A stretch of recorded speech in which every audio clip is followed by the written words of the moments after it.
Hello viewers, welcome to my YouTube channel physics with Rishikesh. আজকে আমরা নতুন একটা চ্যাপ্টার শিখবো, গ্র্যাভিটেশন। ঠিক আছে, এখানে আমরা কি কি শিখবো? নিউটনস ল অফ মোশন শিখবো। আচ্ছা, অ্যাক্সেলারেশন ডিউ টু গ্র্যাভিটি, সেটা হাইটের সঙ্গে ডেপথের সঙ্গে কি করে ভ্যারি করছে সেটা আমরা শিখবো। এরপরে আমরা স্যাটেলাইটের মোশন জানবো, ভেলোসিটি কত হবে, কাইনেটিক এনার্জি কত হবে, পোটেনশিয়াল এনার্জি কত হবে, টোটাল এনার্জি কত হবে, এগুলো আমরা দেখবো। আর কি দেখবো? এসকেপ ভেলোসিটি কাকে বলে, এটা কি করে আমরা বার করি। আর কেপলার্স ল, কেপলার্স থার্ড লটা এখানে বেশি ইম্পর্টেন্ট। তো চলো আমরা এগুলো আগে দেখে নিই, আর এর পরের ক্লাসে আমি বিভিন্ন সালের কোশ্চেন সলভ করে দেবো। ঠিক আছে, আমি যেমন ডিটেল সলিউশন দিয়ে দিই তোমাদের, সেভাবে দিয়ে দেবো। চলো আজকের ক্লাসটা স্টার্ট করা যাক। দেখো, প্রথমে কি আসে? Newton's law of gravitation. এখানে আমরা দুখানা মাস দেখিয়েছি, M1 ভরের একটা মাস আর M2 ভরের একটা মাস। এই দুটো মাসের মধ্যে যে গ্র্যাভিটেশনাল ফোর্স কাজ করছে সেটাকে আমরা F দিয়ে ডিনোট করছি। ঠিক আছে, এ আর বি দুটো বস্তু, তাদের মাস আমরা বলে দিলাম M1 আর M2, আর তাদের ডিস্টেন্স অফ সেপারেশন কত? আর এখানে ডিস্টেন্সটা কি মাপা হয়? সেন্টার টু সেন্টার, মানে এ বস্তুর সেন্টার থেকে বি বস্তুর সেন্টারের মধ্যে ডিস্টেন্স হচ্ছে আমার আর। তাহলে নিউটন ল অফ গ্র্যাভিটেশন কি বলছে? এই যে এফ মানে গ্র্যাভিটেশনাল ফোর্স, সেটা কিসের উপর ডিপেন্ড করছে না? F proportional to M1 into M2, মানে বস্তু দুটির গুণফলের সমানুপাতিক, এবং proportional inversely proportional to R square, তাদের মধ্যবর্তী দূরত্বের বর্গের ব্যস্তানুপাতিক। তাহলে আমরা লিখতে পারি F equal to F proportional to M1 M2 divided by R square. এবার দেখো, প্রপোর্শনাল মানে একটা প্রপোর্শনালিটি কনস্ট্যান্ট আসবে, সেটা হচ্ছে আমার G. F equal to G M1 M2 by R square, এই জিটাকে কি বলা হয়? Gravitational constant. ঠিক আছে, এবার দেখো জি এর ডাইমেনশন আমরা কি করে ক্যালকুলেট করতে পারি?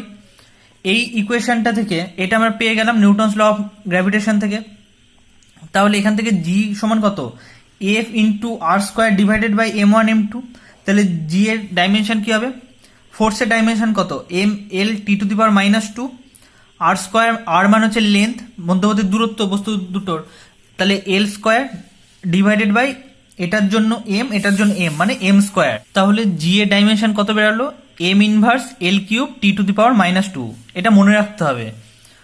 আচ্ছা, এবার দেখো জি এর ভ্যালু আমরা দেখে নিই। সিজিএস পদ্ধতিতে জি এর ভ্যালু কত? 6.67 into 10⁻⁸ centimetre cube gram inverse second. আর এসআই পদ্ধতিতে কত? 6.67 ইন্টু 10⁻11, এটা 10⁻8, এটা 10⁻11 metre cube KG inverse second. আচ্ছা, নেক্সট পয়েন্ট দেখো, আমরা এখানে বের করব the value of acceleration due to gravity on the surface of earth. পৃথিবীর সারফেসে অ্যাক্সেলারেশন ডিউ টু গ্র্যাভিটি বা জি এর ভ্যালু কত? দেখো, আমরা ধরে নিয়েছি এটা হচ্ছে আমার, ধরো পৃথিবী, যার মাস হচ্ছে আমার ক্যাপিটাল এম, এর রেডিয়াস কত? আর দিয়ে ডিনোট করছি, আর এর উপরে স্মল এম ভরের একটা বস্তু আছে ধরে নাও। নিউটনস ল অফ গ্র্যাভিটেশন থেকে আমরা লিখতে পারি তো G F equal to G M by R square. G হচ্ছে আমার গ্র্যাভিটেশনাল কনস্ট্যান্ট, ক্যাপিটাল এম হচ্ছে আমার মাস অফ আর্থ, আর স্মল এম হচ্ছে মাস অফ অবজেক্ট বা মাস অফ দ্য বডি, আর আর্থটা তো বলেই দিলাম radius of earth. Equal to কি হবে? যে এই বস্তুটাকে পৃথিবী যে বলে নিজের দিকে টানছে সেটাই তার ওয়েট হবে। তাহলে ওয়েট কত? মানে এখানে GMM বাই আর স্কোয়ার একটা ফোর্স, MGও একটা ফোর্স। এই MG মানে কি? ওর ওয়েট। দেখো এখান থেকে কি আসবে? Small G equal to GM by R square. এখানে খুব ভালো একটা ইম্পর্টেন্ট একটা কনক্লুশন আসে যে it does not depend on the mass of the particle, মানে এই এম এর ভ্যালু যাই হোক না কেন, 2 3 4 5 যত হোক না কেন, সেটার উপর কোনো ডিপেন্ড করে না জি এর ভ্যালু। ঠিক আছে, জি এর ভ্যালু কিসের উপর ডিপেন্ড করে? এই আর এর উপর ডিপেন্ড করে, কারণ গ্র্যাভিটেশন কনস্ট্যান্টের মান ফিক্সড, আর ক্যাপিটাল এম হচ্ছে আমার আর্থের মাস, তাহলে এই দুটো আমার কনস্ট্যান্ট, তাহলে জি এর ভ্যালু নির্ভর করছে আর এর উপর। এবার দেখো, অ্যাট ইকুয়েটর মানে নিরক্ষীয় অঞ্চলে জি এর ভ্যালু কত? GM বাই আর স্কোয়ার, মানে ই ফর ইকুয়েটর। আর at poles G P for poles equal to GM by RP square. ঠিক আছে, মেরুতে পেলাম, ইকুয়েটরে পেলাম, তাহলে ভাগ করে দাও, তাহলে GE বাই GP পেয়ে যাবে, RP square divided by R square. এবার আমরা কি জানি? পৃথিবীর ক্ষেত্রে নিরক্ষীয় অঞ্চলে ব্যাস বড় হয়, বেশি হয় মেরু অঞ্চলের থেকে, তাহলে RE গ্রেটার দ্যান RP। তাহলে RE যদি গ্রেটার দ্যান RP হয়, তাহলে এখান থেকে আমরা তো লিখতে পারি যে GP গ্রেটার দ্যান GE। এবার এক্সপেরিমেন্টালি এটা লেখা যায় যে GP equal to GE plus of 0.018 metre per second square. ঠিক আছে, দেখো খুব বেসিক থেকে আমি পড়াচ্ছি, কিন্তু একদম স্টেপ বাই স্টেপ এখানে ডেরিভেশন করা আছে, জাস্ট লাইন বাই লাইন আমি বলে দিচ্ছি। এবার দেখো আমি relation between small G and capital G. Small G কি অ্যাক্সেলারেশন ডিউ টু গ্র্যাভিটি, আর ক্যাপিটাল জি কি গ্র্যাভিটেশনাল কনস্ট্যান্ট। এবার আমি এদের মধ্যে রিলেশন বার করছি। রিলেশন বার করার জন্য আমি একটা অ্যাজিউম করে নিচ্ছি যে কি না, earth is a sphere of radius R. এবার যদি আর রেডিয়াসের স্ফিয়ার হয় তাহলে তার ভলিউম কত, V equal to 4/3 pi R cube. এটা স্ফিয়ারের ভলিউমের ফর্মুলা। এবার আমরা কি জানি, রো মানে density equal to mass divided by volume, এটা আমরা জানি। তাহলে মাস কত হবে, এখান থেকে আমি লিখতে mass equal to rho into V. এবার আমি যদি ভি জেনে গেছি তাহলে রো পৃথিবীর ডেন্সিটি দিয়ে আমরা গুণ করে দিই, তাহলে মাস পেয়ে যাবো 4/3 পাই আর কিউব রো।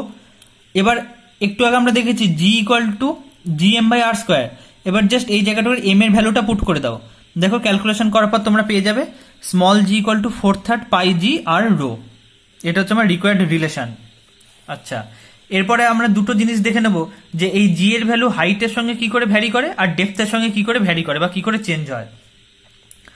ধরে নিলাম এটা আমার পৃথিবী, যার রেডিয়াস আর। দেখো acceleration due to gravity at the surface of the earth, একটু আগে আমরা বার করেছি G equal to G M by R square, equation number 1। এবার অ্যাট এ হাইট, জাস্ট হাইটটা কি হবে, রেডিয়াসের সঙ্গে আমার অ্যাড হবে, মানে এই হাইটে আমার টোটাল ডিস্টেন্স কত সেন্টার থেকে, আর প্লাস এইচ। তাহলে G prime equal to G M by R plus H তার হোল স্কোয়ার।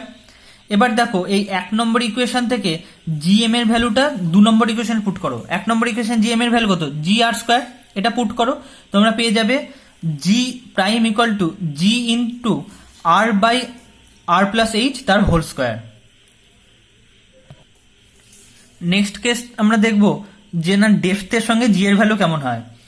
এই বাইরের সার্কেলটা ধরে নাও আমার আর্থ, যা সেন্টার থেকে ডিস্টেন্স হচ্ছে আমার ক্যাপিটাল আর। এর থেকে ডি ডেপথে আমি জি এর ভ্যালু বার করতে চাইছি, ঠিক আছে।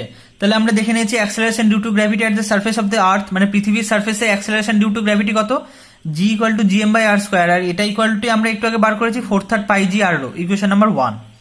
এবার দেখো at a depth D, just আমার আর্টটা চেঞ্জ হবে, তাহলে ডি ডেপথে জি প্রাইম কত হবে, মানে অ্যাক্সেলারেশন ডিউ টু গ্র্যাভিটি কত হবে, ডি ডেপথে 4/3 পাই জি রো, এই আর এর জায়গায় জাস্ট আর মাইনাস ডি হবে। এই গোটাটা আমার আর, এখান থেকে ডি ডেপথে মানে ডি কম হবে, তাহলে আর মাইনাস ডি হবে। তাহলে জি প্রাইম কত হবে, 1 নম্বর ইকুয়েশন থেকে 4/3 পাই জি রো এর ভ্যালু 2 নম্বর ইকুয়েশনে পুট করো, তাহলে কি হবে G by R into G R minus D. তাহলে G prime equal to G into 1 minus D by capital R. এটা আমাকে মনে রাখতে হবে রিলেশনটা। এরপর আসছে হচ্ছে এসকেপ ভেলোসিটি। এসকেপ ভেলোসিটি মানে কি, আমি পৃথিবী থেকে একটা কিছুকে ছুড়লাম, যে মিনিমাম ভেলোসিটি নিয়ে বস্তুটাকে ছুড়লে সেটা পৃথিবীর আকর্ষণ ক্ষেত্র ছাড়িয়ে বেরিয়ে যাবে। The minimum velocity with which a body is to be projected up so that it can overcome the gravitational pull is known as escape velocity. এই ভেলোসিটিটাকে এসকেপ ভেলোসিটি বলা হয়।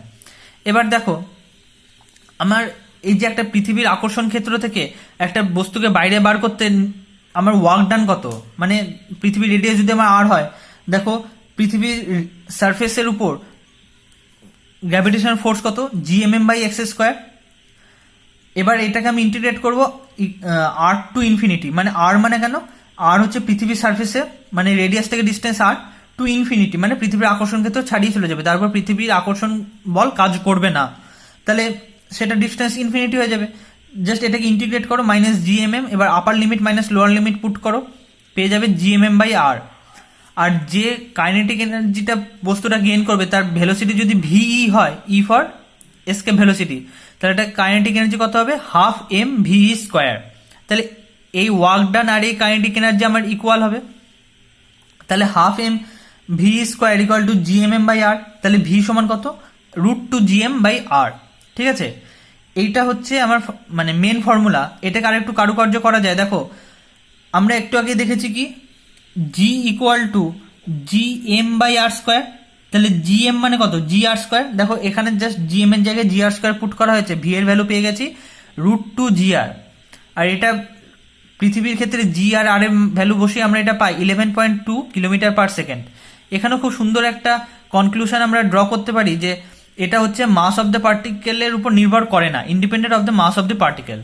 তুমি কোন অ্যাঙ্গেলে ছুটছো, কোন মাসের অবজেক্টকে ছুটছো সেটার উপর এসকেপ ভেলোসিটি ডিপেন্ড করে না।